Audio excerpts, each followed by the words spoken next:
dọ mòn đó ô hiệp thực rau tích tới rồi lăng máu trăm ban sùi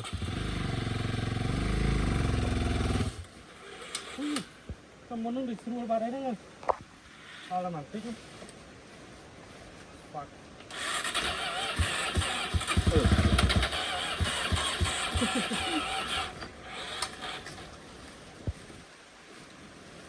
ôi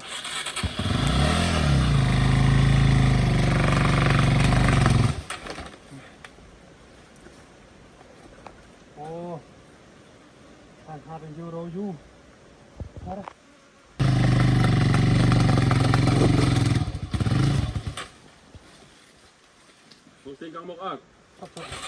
để thôi coi rồi lắng đạm mà không máu hết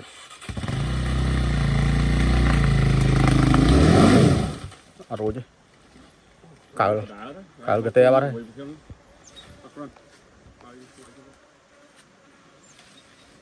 không xã muối không tay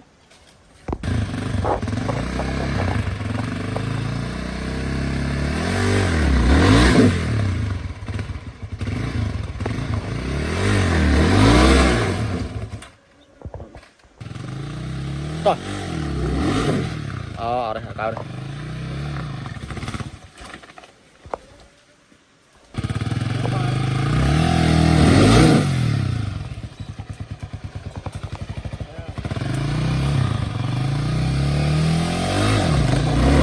yes em này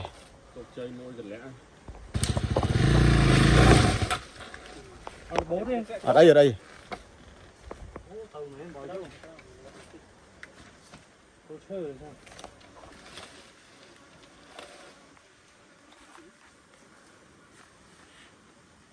sao này em bố